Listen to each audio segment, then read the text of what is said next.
Good morning, everyone, and welcome to this live conversation session with a very special guest, Mr. Rajesh. I am Jatin, and I'm the CEO of Plan 3 Media. And I hope that you all are having a very lovely Sunday morning. I'm excited about this session. Let me just quickly introduce Rajesh. So, Rajesh is a chairman at St. Angelo's VNCT Ventures. He's a sort of a real estate tycoon, and he's developed a number of stunning real estate projects all over India, pan India. I would go to say that Rajesh is sort of a swashbuckling entrepreneur. He's filled with immense positivity and hope. Every time I see him, he's smiling, and that's sort of infectious. You just catch on to that positive vibes. He's a first generation entrepreneur. He's an angel investor, definitely a motivational speaker, a great narrator. And as I said yesterday, he is a network king, a king in networking. And over the years, I found a very dear friend in Rajesh. So it is my pleasure to be a part of this platform. Rajesh, thank you for having me. In today's session, as I said, I'm going to be wearing two different hats, one of an entrepreneur, one of an employee, because there are some very serious questions that I would like to ask you, and we would like to hear your point of views on that. The world has changed, as we know. The economy has changed. We're sort of. I want to get your views on how we are going to get through this situation. There are people out there who've lost jobs. I just recently read that in the US, 26 million people have lost jobs. This is the worst sort of situation. The unemployment is the highest in 87 years. So it is definitely a very challenging situation. So I'm going to ask you some very candid questions for our audience today. A lot of questions people have already asked me over the last couple of days, and I'm going to bring that up to you. So the first 20 minutes, 25 minutes, I'll have a question and answer round with you, and then we'll open up for questions. In the meantime, the audience can definitely keep sending in their questions to us, which we'll ask at a later time to both of us. So here goes, Rajesh. As we all know, the economy of the world is in a ramshackle state, so to speak. I just read a report by IMF Global, and they've projected that there'll be a minus 3% economy growth in 2020, which is worse than 2008 financial crisis as well. There are millions of people losing jobs. The world is changing around us. So my question to you is, will we ever go back to the pre-corona times, and where is this entire economy headed? So, Jatin, that's a very interesting question. Let me tell you something very interesting. The whole world economy today has gone into minus except two countries. One is China, one is India. China is +1, India is +2.5. So that speaks volumes of what these two countries are going to make a difference to the world, especially India. Whatever China developed in the last 50 years is going to be happening to India for the next 50 years. So this pandemic has really going to bring an economic leadership within the country of India for the rest of the world. Now, the rest of the world moving towards their needs and requirements from India is going to give a flurry of opportunities for India as a country. We were seeing 6%, 7%, 8% growth in the economy, but today we are at 2.5%. So we are down from that 5% to 2.5%, which is 50%. But we are one of the best economies in the world today because we are +2.5. Today, having a plus sign on your side itself is a big plus. And we are +2.5%, 2.5%, 2.5 points. And that is the best in the world today. So I foresee this to be the new world order. So a new world order is a concept which changes every 50 to 75 years in this world. The last time the new world order changed was in 1945, when America became the super global economic power. And now I foresee that happening. And in this change of guard, India is going to be the forerunner for the title of the economic superpower. One is because we have a very strong population. Secondly, the whole world is going to be customers and consumers for Indian manufactured products and services. So we are going to be the products manufacturer. We are going to be the service provider for the rest of the world. So rest of the world will develop India as a country. And I see this happening very fast. That's the reason we are having the tallest growth ratio currently, although it is much below what we were achieving the last 10 years or 5 years or whatever that ratio could be. We are still positive. So I think economy is going to boost up again. the fastest to come back will be India. The fastest to come back will be India, because we are okay. Now we are also strategizing consciously of developing self-sustenance within the country. I love to say a statement that India is a world in a country, and that is coming true. And now we are also going to be consciously thinking of becoming self-dependent. So that's one advantage. The second advantage that India had was India was never a great export economy, which means we are not hit by this crisis so badly as the others are hit, because everybody else is living on an export economy. The reason why China has dropped down so low is because majority of that economy was export economy. But now here on, we will also develop into an export economy. India will develop as an export economy, but the pandemic learnings will ensure that our economists in the country of India will strategize safeguards in case such a pandemic or such a situation occurs in the future. Life and the world is all about planning. India is good in planning. Now it will become good in implementing also. The lockdown that we have handled and managed shows us excellently good in the global lights of how well we have managed protecting the lives of the citizens of India by the cooperation of the population amongst themselves and the guidelines from the various governments at state level and the central government at the central level. So this is the change scenario, Jatin. Right. So it's interesting you say that, Rajesh. But my question to you here is for infrastructure wise, is India ready? Because the roads it's definitely gotten better in the last decade. But are we still ready? Now a lot of people are moving back to where they came from from these bigger cities. So are we connected enough? Like other countries, you're saying that some countries' loss would be our gain, without naming the countries. But do you think we are as ready infrastructure wise as those countries? So what we don't have is the big opportunity to come. Our challenges. So like if we don't have great connectivity of roads, that is being done.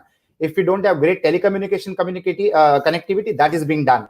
So what we didn't have is the opportunity. So the world classifies the world in three segments: the developed countries, the developing countries, and the underdeveloped countries. The developing countries are developing because of infrastructural investments. The developed countries have become stagnant and their growth ratio is very, very small because they don't have any infrastructure investments to be done anymore. So that is not a plus, that is a minus. Infrastructure investments in the economy gives money to the people, to the pockets of the people, to the bank accounts of the people, and to the hands of the people. When there is no spending in the economy, how will the economy develop? That's the reason the developed countries are facing another challenge. They work a lot on supporting the older population of the country. That has become challenging because their earning opportunities have become limited and restricted within their own countries. Whereas in India, we still have situations to be managed. One is road connectivity, which is rampantly happening. Second is power connectivity. Power is also a big challenge in majority parts of the country because that is also being get solved now. And water problems. So river networking, water connectivity. So we have got situations in the country where people die because there is no water. We have got places in the country where people die because there is too much of water and floods happen. Now that situation is also getting balanced. So when we are progressing from a developing country to a developed economy, completely developed economy, that is going to create opportunities for growth, and that is going to bounce back the economy and make it robust, which is going to be predicted happening in the next 20 to 50 years time. And that's when India becomes a superpower and takes charge of the new world order. Right. So just to get your answer in one word, so you think we are ready to take over all the opportunities that are coming our way as an Indian? The rest of the world will get together and develop India as a country. The build, operate, and transfer system, where the other countries and large corporates and people with money will invest in the infrastructure of India because they want the customers and consumers of this country to enjoy their products and services. And that is what is going to develop the country. So the government might not have the kind of money that is required, but the rest of the world will invest money like a business opportunity in this country. And that's how this country is also going to progress, apart from the investments that the government is also going to be making in the infrastructure and the global economic development of the country. Great. Well, thanks for your views on that. So my next question, Rajesh, is more sort of a personal question as well. You know that I run a company and we have a few intellectual properties like the Customer Happiness Awards and Employee Happiness Awards. Now, all of this is also changed. Of course, we had to push our IP products to next year. Now, could you tell us how do companies like us, we're not a massive company, but how do companies like us affect the economy in a positive way? And where are we placed in the ecosystem? And where do you think the future lies for companies like us who do events and where we get a lot of people together under one roof? So events are ideating platforms, Jatin. On an Yeah. event, there are people who would have never met each other. They meet Mhm. each other and share ideas. Mhm. That is where the vision gets shaped on how do we travel further. Growth is not about enjoying the resources that you have, but growth is about sharing the resources that you have with the other people and leveraging their resources for your growth, and effectively overall the economy develops. That's how it happens. The organizations which happen, the organization of events which happen thanks to event management companies like yours, Mhm. brings this different people together on platforms who are full with resources, and they leverage the opportunities that are there in place. Now Right. the methods of doing events will change. Till yesterday you did events which were in a hall, in a ballroom, limited to 200, 500,000 people. Now you will be having the strength to do events which can be attended of by thousands of people across the world with the help of technology. It will Yeah. be more specific. And now, for example, if I want to attend an event in United States of America, I don't have Mhm. to apply for a visa, or I don't have to take a flight to go to America, and I don't have to spend 10 lakhs to attend one event. I can, in the comfort of the bedroom of my house, which also acts like an office in these days because it is work from home, True. you can absolutely participate in a very any kind of an event sitting in the comfort of your Mhm. house by paying just $100. The Right. event management company with the offline on the ground event would have generated say $1 million. With a global event, they will generate $10 million. So your scale has absolutely become large, and there is no time restriction, there is no geographical restriction, and the participation amount becomes very small purely because more number of people are participating, and that is a large scale operation facilities that you can get as an event management organization. So I think these are Right. golden times even for your kind of an activity. Right. So you're in other words, we are sort of forced to move from traditional or industrial age into digital age now with events. That's where we are moving.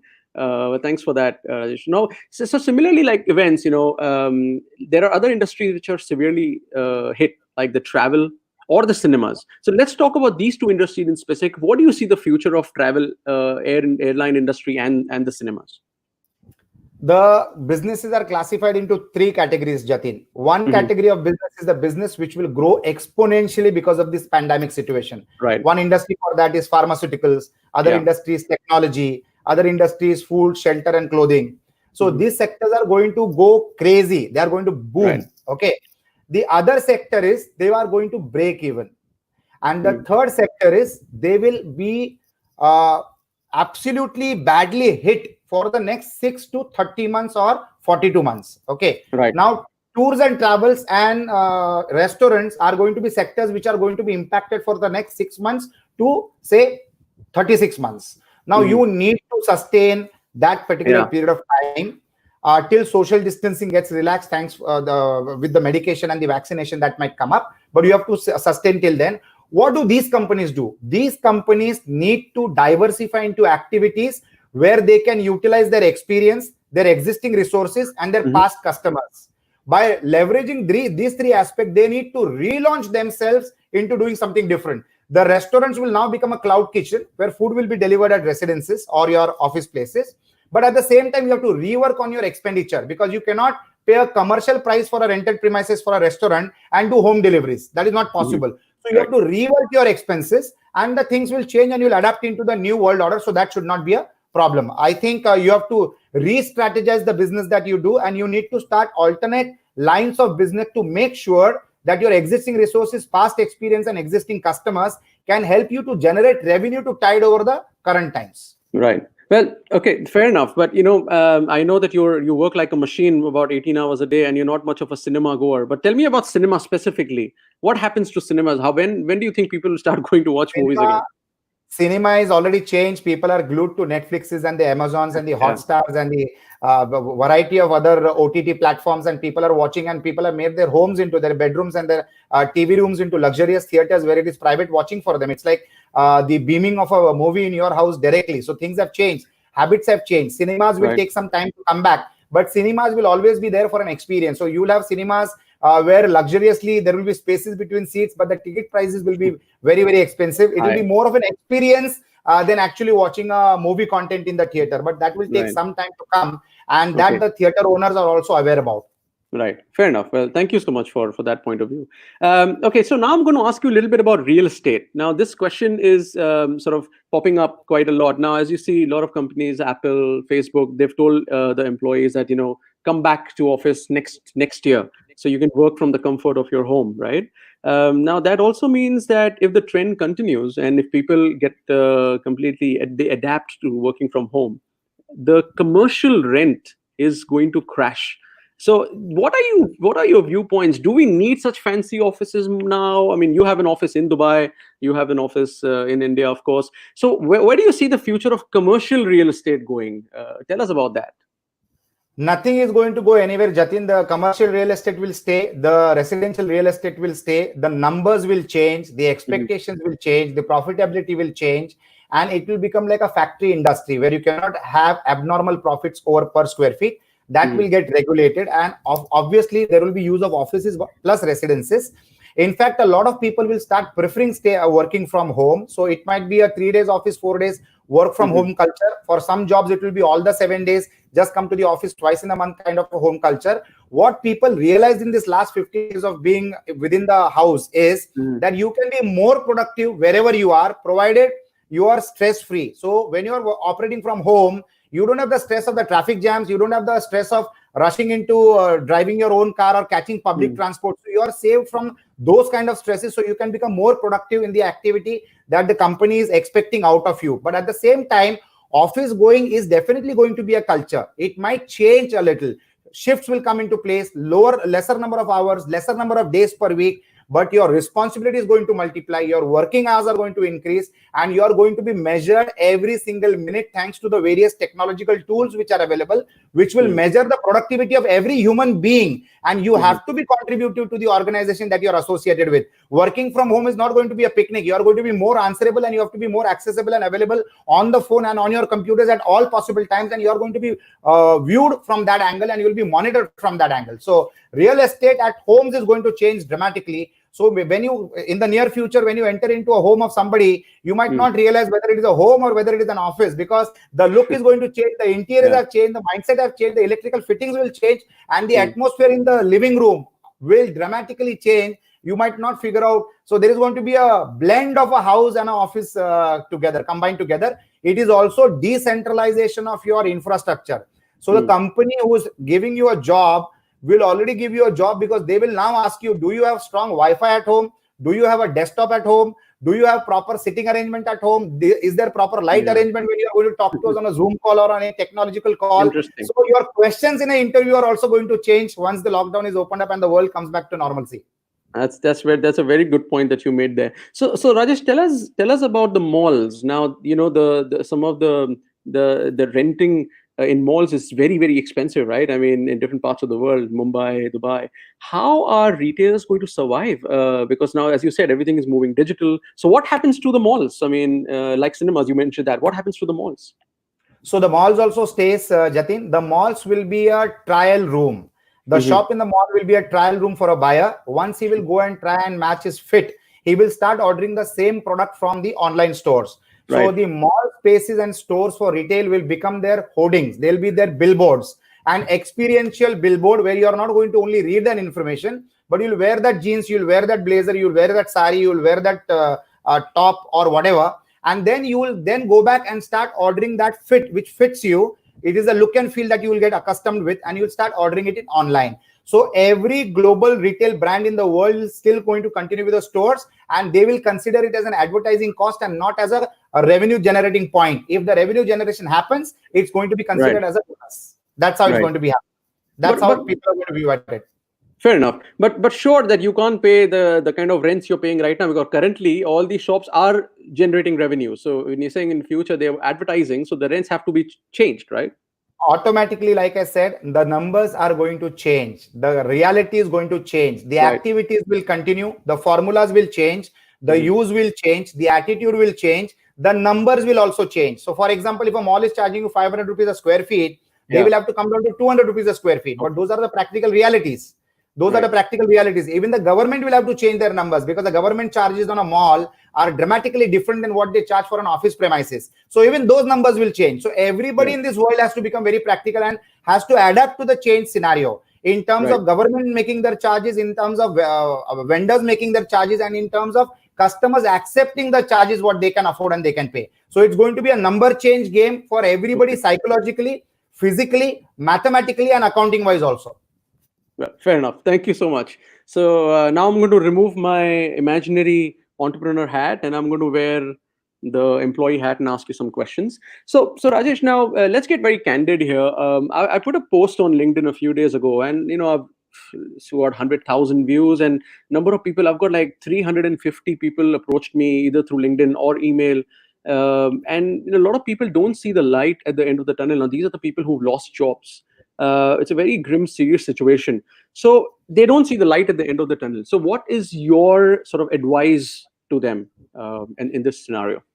Every human being has to be productive. In a family with 3 sons, if one son is productive and 2 are not productive, the respect level also changes within the family. Similarly, in an organization, when a team works together, that's also working family. In the working family also, every employee needs to become a revenue generator and not a cost center to the organization. Every employee, and it also applies to every organization. Every organization has to become revenue generating and not a cost center. So it is a effect which is cascading effect. The employee needs to be productive to be in the job.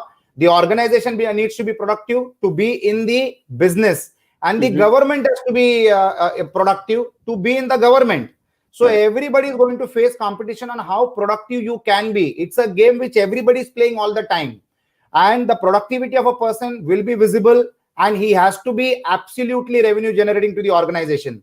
The people who are losing the jobs in this scenario are those people who are protected under an umbrella with the performances of the performers in the organization. But now no more can that be possible, because when an organization tries to control their expenses or tries to control their cost, the first thing that they will axe will be the non-productive resources of the organizations, unwanted rent, unwanted salaries to employees who are not adding any value to the organization. And the economy is going to eliminate organizations which are not contributing to the economy's growth. So non-competitive organizations which are lethargic, which have got a different way of working, which are not adding value to the customers, are also going to evaporate from the scenario. So non-productive people, non-productive organizations, both are in the danger of existence. Right. But I mean, I take your point to an extent, but you also know that, there were organizations, there were companies who were doing really well. Now, COVID came in and suddenly the operations shut down or whatever happened, and they had to let go of all the employees. Now, that is an organization's fault. Maybe they were not ready, they were not prepared, they didn't have cash surplus. Now, even a productive employee of that company has been asked to leave. Now, with the unemployment growing, the person is not going to get a job overnight. So it's not the employee's fault, right, over here. What do you tell people like this? I mean, this is definitely not their fault of losing a job here.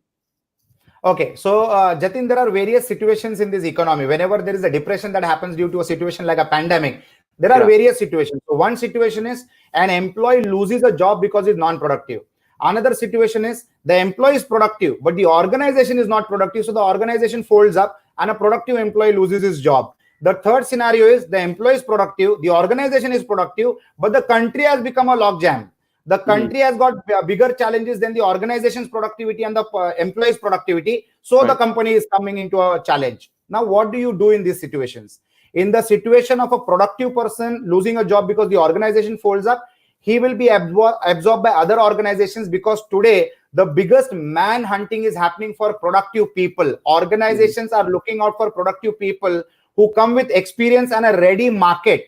Like I'm into a real estate development. If an employee comes to me who says that I come to you with an access to say 2,000 customers and I can create 20 sales to you in the first month itself, immediately I will employ him. So he's a productive employee with a market along with him. Now take case of with an organization which has been successful and it has folded shop because the country is facing some challenges. We have seen this happening in some of the European countries. A lot of productive companies have closed down operations because the country is under a lockdown. So these countries will have to start serving into other countries and try to become productive, because they've got a skill set and they've got a customer base across the world. So you need to move as per the tide. For the people who are not productive, it is time for them to do an introspection. It is time for them to upgrade their skills. And it is a time for absolutely creating value-based activities which can be supportive to the next organization that they join up. But they have to be realizing this fact that they lost their job once because they were not productive.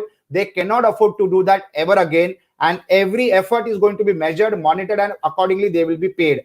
The employee scenario is also going to be changed. Employees are now going to become partners in progress. They are not going to get very handsome fixed salaries. There are organizations which will recruit people with a nominal amount of salary and an incentive model which is connected to their productivity, which can be measurable by by themselves also. So the scenario of employment is also going to change, and this scenario will create the maximum number of forced entrepreneurs to be born in this world.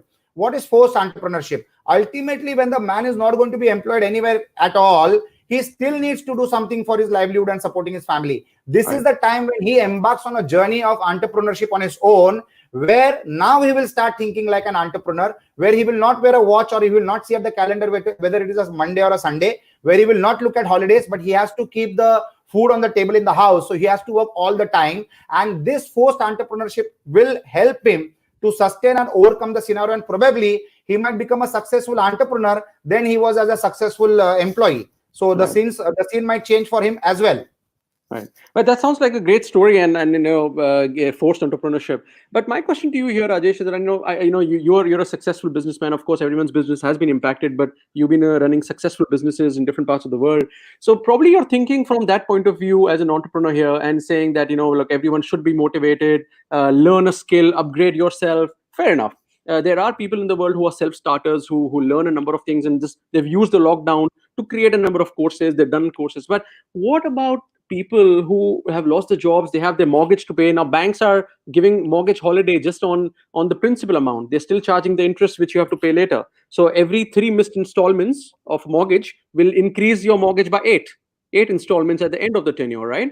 So people are stressed. People have these emotions of anxiety, of depression. How do you at a time like this, now think from that point of view, how do you, from this, when you don't have any money left to pay your next installment, how do you upgrade yourself with all these skills?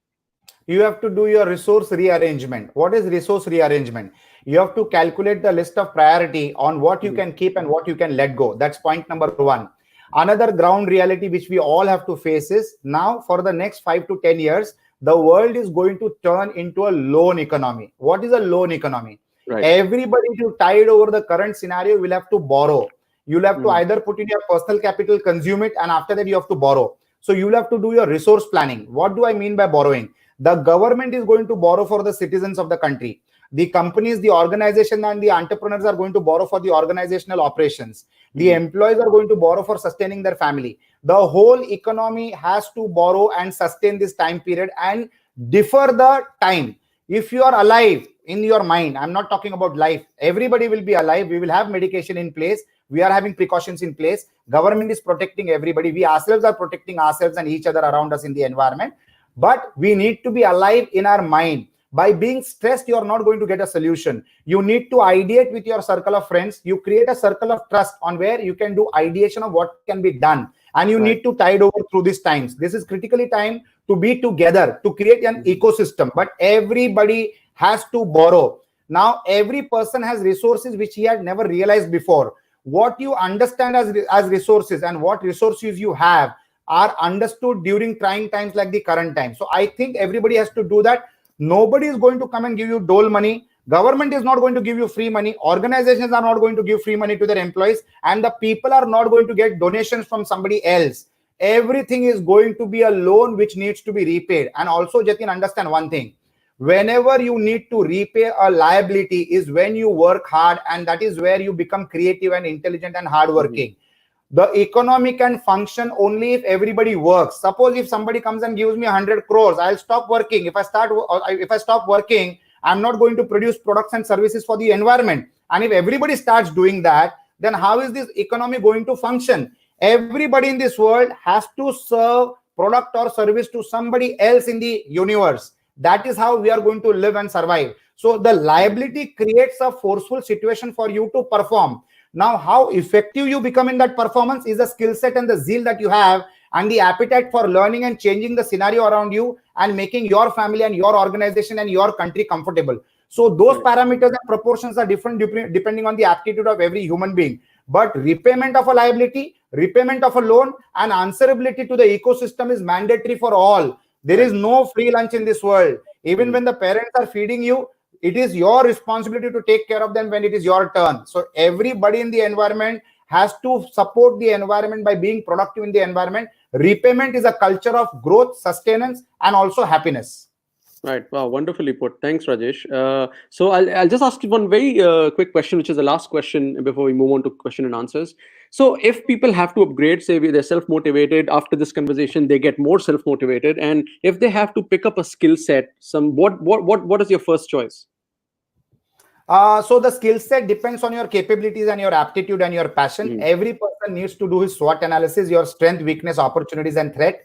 Mm-hmm. You need to take into calculation your past experiences. You need to take into calculation the resources that are around you and how much tall you can fly, how much high you can fly. And on the basis of that, you pursue a line. The best is to live together. Now it's going to be a herd mentality. What is the herd mentality? A herd mentality is people living in an ecosystem. Like, for example, people who are a firm or a part of an organization like a business opportunities club or like a corporate connections kind of an organization or a Christian chamber of commerce and industry or a Saturday club in India which has got more than 15,000 members. When you're a part of an ecosystem, the whole group of people travel together as one single journey. So Jatin, we need to understand one thing: business will happen and opportunities will come in only through known people or people who are known to your known people. So you have my customers, I have your customers. Let us all come together, ideate together, and create an ecosystem for both of us. That is the journey forward. So you need to up your networking skills, you need to up your skill sets, and you need to up your commitment levels, and you need to do value innovation. What is value innovation? Value innovation is the product and services that you were providing till yesterday. Either the prices need to come down with the same level of quality of the product, or at the same price, your value needs to improve than what you were offering in the past, or do both. Reduce your price and increase your value. So value innovation is critical. Value proposition will be changing. And if you keep doing this, you're the most productive man in this world. And let me tell you, Jatin, even in these times, there are people who are growing financially and economically leaps and bounds. They are not bothered about the rumors. They are not bothered about what's happening. They are not bothered about the negative things, but they are bothered about the ecosystem. They are bothered about the environment, and they are bothered about how they can support the people around them and the government organizations at large, and they are growing very progressively. Great. Well, thank you. Thanks, Rajesh. This is a great positive takeaway for all of us. Just being positive, just being happy, and upgrading yourselves. Everyone has to do that in order to survive this massive storm. So thank you so much. Thank you so much for that. So I'll pass it on to you now for questions. So, Jatin, I think people have started asking a lot of questions. We'll start taking them one by one. Gautam Burkhe has asked an interesting question. Do you think that government is taking this golden opportunity seriously by modifying the policies, reducing red tapeism, and making it pro for FDI? So, Gautam, this is all happening. As far as FDI is concerned, government is with open arms. They are welcoming people. They're making it conducive for the organizations. The government just announced the 4 L's: the land, the labor, the liquidity, and the laws. All these 4 segments are going to be modified to the global scenario so that foreign direct investment starts happening within the country. And this is going to be happening at a very rapid pace. As far as the red tapeism is concerned, don't bother about it. You need to be ready to handle these kind of challenges and overcome it. There is a lot of dramatic changes which is happening. Social media is becoming a great tool where you can challenge red tapeism, and there is government who's listening to it and they react on that. So there are tools for the citizens to voice their anguish against red tapeism. Jatin, your take on this? No, I completely agree with you, Rajesh. I completely believe that it's all changing. Red tapeism. I mean, look, there are people going to talk about a number of things here and there. I think what you said is just concentrate on what is the road ahead of us and just move in the right direction is what I would say. Fantastic. Sushant Kothavade has asked a question. Sir, there are 2 approaches regarding NA plots and weekend homes. One is positive, other is conservative. Conservative in terms, bankers will not give loans to investment sector like weekend homes, and investor will also run away from this sector. Kindly guide on, can we go for launching of new projects in coming days, or how you look at growth of the sector? Okay. So this is related to the real estate. Jatin, I will take this question. Yeah, absolutely. The banks are loaded with liquidity and they are going to make home loans more economical, and disbursement is going to happen on the basis of the credibility of the borrower. It will not be connected to the project. The project obviously has to be RERA registered. The project obviously has to be in a good location. The bank which is going to give the loans will do the valuation of the pricing that the seller is predicting. But the disbursement of a loan is going to depend on the credibility of the borrower other than anything else. So you can definitely go ahead and launch projects because that is your line of business, and I'm sure that will make a great difference. So Koshi Samuel from Muscat, Youth empowerment and young people are encouraged to take charge of their lives. They do this by addressing their situation and then take action in order to improve their access to resources and transform their consciousness through their beliefs, values, and attitudes. So, Koshi Samuel, I agree to your statement. I think it is a statement rather than a question. So, I agree to your statement. Shubhangi Tirodkar is with Maharashtra Chamber of Commerce, Agriculture and Industry as a vice president, a very dynamic lady into multiple businesses. Rajesh, when we listen to you talk, we feel charged, hopeful, and ready to grab the opportunity available for common entrepreneurs and give them direction. So thank you, Shubhangi. That is very nice of you. I think I'll look out for questions. Shared economy in India to be USD 2 billion industry by 2020. Okay, that's also an accepted point. It is much more than 2 billion industry, Koshi. But this is also fine. More is always welcome. He has another point. Knowledge sharing and sharing economy in India is critical. So, Koshi, we will request you to ask questions rather than suggesting such valuable points. They are absolutely positive points. Chaitali Mehta is into logistics. Work at home scenario evolving is a reality. Your answer made me realize even I will need to do it. Transformation is the word of the year. So, what is your take, Jatin, on work from home scenario? Well, look, it's here to stay. Honestly, there are companies who've been already doing it, but there are companies who wanted this very tight control over its employees. And, what are you doing from 9? What are you doing to 6? That is all going to change now with the digital world. This transformation, it's very interesting that in 2007, there was only one software company in the top 10 companies of the world. In 2017, there were 5.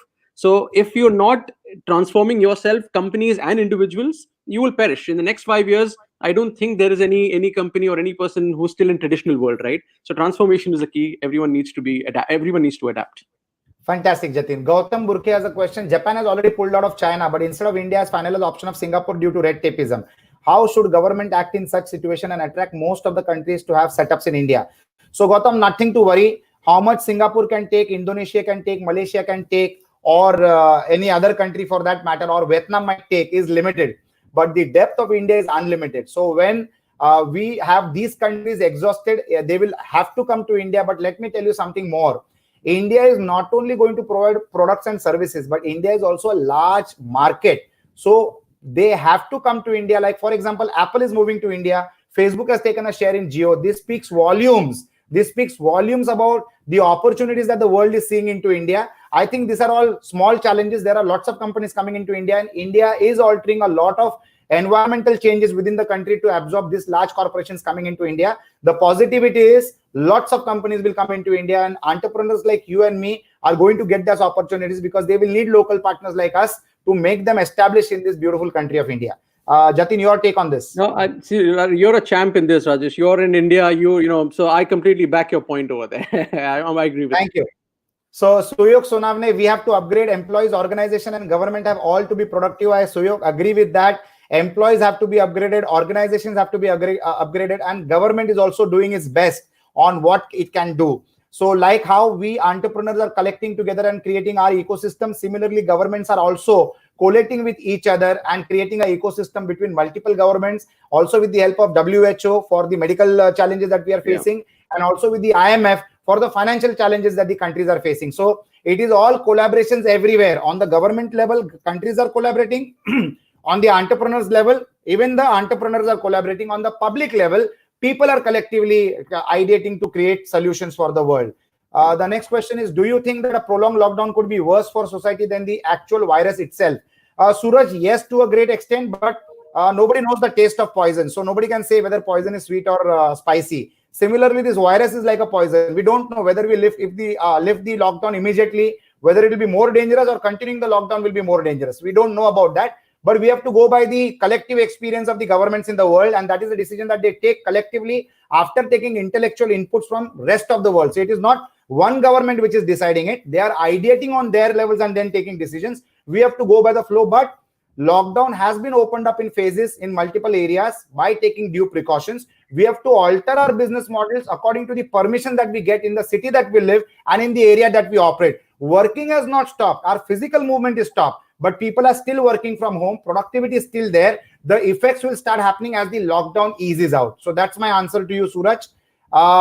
Government has to, Alok Nag is a very young, brilliant entrepreneur in the financial sector. Government has to start online process for loan processing. Still, there is a gap. I think in Dubai, Jatin, this gap has already been mapped, right? They already have a lot of online systems. Yeah, I mean, Dubai is a completely digital economy now. And it's not only because of COVID. The good part is that we already had the infrastructure ready. Our leaders here in Dubai are very, very digitally driven. And a lot of things were anyway automized, everything was digitalized. And this is now helping, right? I mean, I'll give you an example. My daughter was a little unwell when there was a complete lockdown here. And I had to take her out to a clinic. And I applied online. Within 2 to 3 minutes, I got the permission with my car number, everything. So when I'm driving out, the camera flashes, and if my number is registered, I don't get a fine. But if you're not taking the permit, you get a fine. So everything is very systematic, and Dubai is ahead in the game, I would say, with all of this. UAE. So Alok Nag, this gap is the map for your growing. So if there is a gap in the market, people like you should fill that gap, and it is an opportunity for you which you should leverage. Nilambari Munot, events like marriages, concerts, huge networking events, parties, or any huge events where people came together.